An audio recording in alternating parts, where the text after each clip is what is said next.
ಏನು ಬೇಕಾದರೂ ತಂದು ಕೊಡ್ತೀನಿ. ಆಕಾಶದಲ್ಲಿರೋ ನಕ್ಷತ್ರಗಳನ್ನೆಲ್ಲ ಪೋಣಿಸಿ ನಿಮ್ಮ ಮುಡಿಗೆ ಮುಡಿಸ್ಲಾ? ಅಥವಾ ಆಂಜನೇಯನ ಥರ ಸಂಜೀವಿನಿ ಪರ್ವತನೇ ತಂದು ಕೊಡ್ಲಾ? ಅದೆಲ್ಲ ಏನೂ ಬೇಡ. ಸದ್ಯಕ್ಕೆ ನಂಗೆ ಸ್ವಲ್ಪ ಕಪ್ಪು ಮಣ್ಣು ಬಳಪ ತಂದ್ಕೊಡಿ ಸಾಕು. ಹಾಯ್, ಅಷ್ಟೇನಾ? ಸೂರ್ಯ, ಚಂದ್ರ, ಮೋಡಗಳು, ನಕ್ಷತ್ರಗಳು ಇವೆಲ್ಲ ಯಾವುದು ಬೇಡವಾ?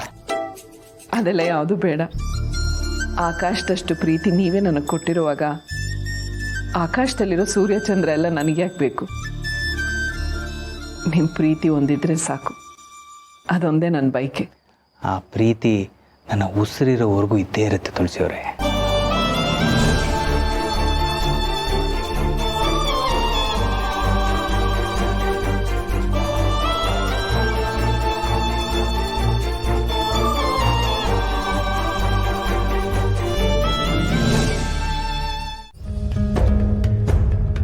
ನನಗಿಂತ ನನ್ನ ಗಂಡನ ಮೇಲೆ ನಿನಗೇ ಒಲವು ಜಾಸ್ತಿ ಅನಿಸುತ್ತೆ. ದೀಪಿಕಾ ಯಾಕೆ ಹೀಗಾಗಿದ್ದಾಳೆ? ನಾವಿಬ್ಬರು ಒಂದೇ ತಾಯಿ ಹೊಟ್ಟೆಲಿ ಹುಟ್ಟಿದ್ದೀವಿ, ಆದರೆ ಇಬ್ಬರು ನಡವಳಿಕೆಯಲ್ಲೂ ತುಂಬ ವ್ಯತ್ಯಾಸ ಇದೆ. ಅವಳ ಮನಸ್ಸಲ್ಲಿ ಅಂಥ ಕೆಟ್ಟ ಯೋಚನೆಗಳಾದರೂ ಯಾಕೆ ಬರುತ್ತೆ? ದೇವ್ರೆ, ದೀಪಿಕಿನ ಮನಸ್ಸಲ್ಲಿ ಇರೋ ಕೆಟ್ಟ ಆಲೋಚನೆಗಳೆಲ್ಲ ಬದಲಾಗಬೇಕು. ಅವಳಲ್ಲಿ ಒಳ್ಳೆತನ ಬರಬೇಕು. ಈ ಮನೆ ಒಡಿದೇ ಇರೋ ಹಾಗೆ ನಾವಿಬ್ಬರು ಈ ಮನೆ ಬೆಳಗಬೇಕು.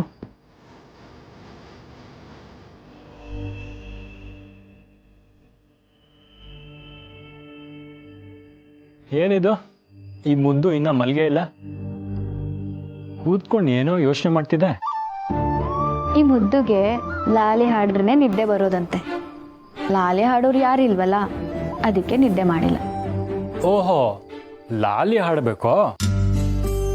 ನಾನು ಲಾಲಿ ಹಾಡಿದ್ರೆ ನೀನು ಮಲಗ್ತೀಯನೋ ಗೊತ್ತಿಲ್ಲ, ಆದ್ರೆ ಮನೆಯವ್ರು ಎಲ್ಲರೂ ಎತ್ತು ಕೂತ್ಕೊಂಡು ಕಿವಿ ಮುಚ್ಕೋತಾರೆ. ಹಾಗೇನಿಲ್ಲ, ನಿಮ್ಮ ವಾಯ್ಸ್ ಚೆನ್ನಾಗೇ ಇದೆ. ನೀವು ಹಾಡಿದ್ರೆ ಇಂಪಾಗಿರುತ್ತೆ. ಎಷ್ಟೋ ಸರಿ ನೀವು ಮಾತಾಡುವಾಗ ಹಾಡು ಕೇಳ್ದಂಗೆ ಆಗುತ್ತೆ, ಅಂಥದ್ರಲ್ಲಿ ನೀವು ಹಾಡೇ ಹಾಡಿದ್ರೆ ಇಷ್ಟು ಚೆನ್ನಾಗಿರುತ್ತೆ.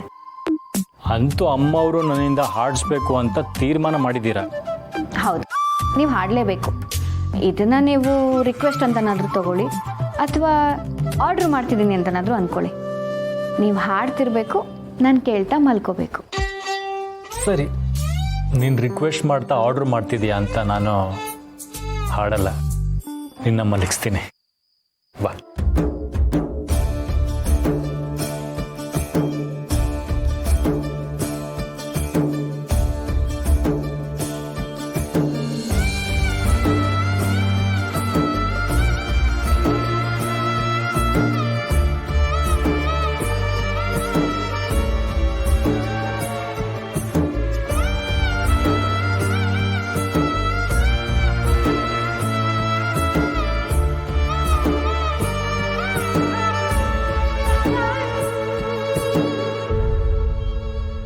ಮಗುನಂತೆ ಮನುಷ್ಯ ಪುಣ್ಯ ನಿಂದು.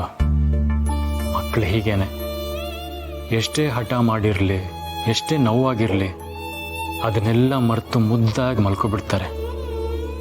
ನಿನ್ನ ಮನಸ್ಸಲ್ಲಿ ಎಷ್ಟು ನೋವಿದೆ ಅನ್ನೋದು ನನಗೆ ಗೊತ್ತು.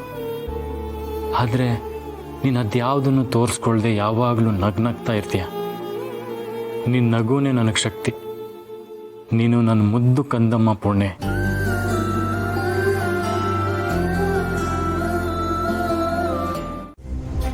ವಿಷಾಕಾರ ಸರ್ಪ ನಿಮ್ಮ ಮನೇಲಿದೆ, ಆದ್ರೆ ಆ ವಿಷ ಏನು ಮಾಡದೇ ಇರೋ ಹಾಗೆ ನೋಡ್ಕೊಳ್ಳೋ ಶಕ್ತಿ, ಆ ವಿಷಕಂಠದ ಶಕ್ತಿ ನಿಮಗಿದೆ.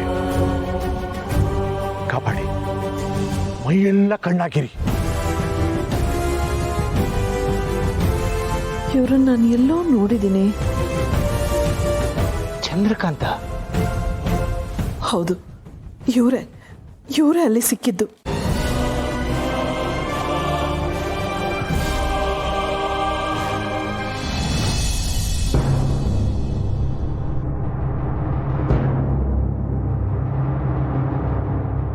ಎಲ್ಲಿಗೆ ಹೋಗ್ತಿದ್ಯೋ? ಯಾವ್ದಾದ್ರು ಒಳ್ಳೆ ಕೆಲ್ಸಕ್ಕೆ ಹೋಗುವಾಗ ಎಲ್ಲಿಗೆ ಹೋಗ್ತಿದ್ಯಾ ಅಂತ ಕೇಳಬಾರ್ದು ಅಲ್ವಾ? ಅಷ್ಟು ಗೊತ್ತಾಗಲ್ವಾ ನಿಮಗೆ? ಅದು ಒಳ್ಳೆ ಕೆಲ್ಸಕ್ಕೆ ಹೋಗೋರಿಗೆ. ನೀನು ಯಾವತ್ತೂ ಒಳ್ಳೆ ಕೆಲಸ ಮಾಡಲ್ಲ ಅಂತ ನನಗೆ ಗೊತ್ತು. ಯಾವುದೋ ಕೆಟ್ಟ ಕಾರ್ಯ ಮಾಡಕ್ಕೆ ಹೋಗ್ತಿರ್ತೀಯ, ಅಂಥ ಕಾರ್ಯ ಆಗದಿದ್ರೆ ಒಳ್ಳೇದು ಬಿಡು. ನೋಡಿ, ಪದೇ ಪದೇ ನನ್ನನ್ನು ಹೀಯಾಳಿಸಿ ಕೊಂಕು ಮಾತಾಡದೇ ಇದ್ರೆ ನಿಮಗೆ ಸಮಾಧಾನನೇ ಆಗಲ್ವಾ?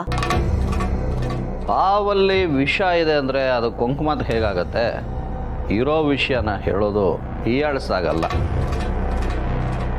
ಕೆಟ್ಟ ಮನ್ಸಿರೋರಿಗೆ ಕೆಟ್ಟದಲ್ಲದೆ ಬೇರೆ ಏನು ಮಾತಾಡೋಕ್ಕಾಗತ್ತೆ? Stop it. ನಿಮ್ ಜೊತೆ ಮಾತಾಡ್ತಾ ನಿಲ್ಲೋಷ್ಟು ಟೈಮ್ ಇಲ್ಲ ನನಗೆ. ಸುಮ್ಮನೆ ನನ್ನ ದಾರಿ ಗಡ್ಡ ಬರ್ಬಿಡಿ, ನಾನು ಹೊರಡಬೇಕು. ಹಲೋ, ಎಲ್ಲಿಗೆ ಹೋಗ್ತಿದ್ಯಾ ಅಂತ ಕೇಳಿದೆ, ನೀನು ಅದಕ್ಕೇನು ಉತ್ತರ ಕೊಡಲಿಲ್ಲ. ತಿಥಿ ಮಾಡ್ಸೋಕೆ.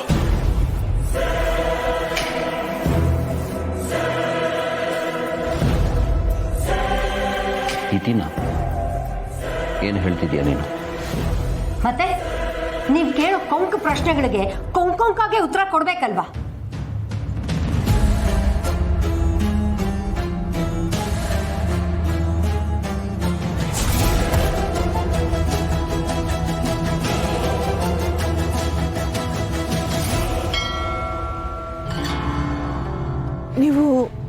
ನೀವು ನಂದಗಿರಿನಲ್ಲಿದ್ರಿ ಅಲ್ವಾ? ಹೌದು, ಅಲ್ಲಿದ್ದಿದ್ದು ನಾನೇ, ಇಲ್ಲಿರೋದು ನಾನೇ. ಆಗ ಹಾಗಿದ್ದಿದ್ದು ನಾನೇ, ಈಗ ಇಲ್ಲಿ ಹೀಗಾಗಿರೋದು ನಾನೇ. ಆದರೆ ಎಲ್ಲದಕ್ಕೂ ಕಾರಣ ರಕ್ತ ಪಿಶಾಚಿ, ಸರ್ವನಾಶಕ್ಕೆ ಪಣ ತೊಟ್ಟಿರೋ ಆ ರಕ್ತ ಪಿಶಾಚಿ. ನೀವು ಯಾರ ಬಗ್ಗೆ ಮಾತಾಡ್ತಾ ಇದ್ದೀರಾ? ಯಾರ ಬಗ್ಗೆ? ನಾನು ಯಾರ ಬಗ್ಗೆ ಮಾತಾಡ್ಲಿ? ಆ ಅನಿಷ್ಟದ ಬಗ್ಗೆ.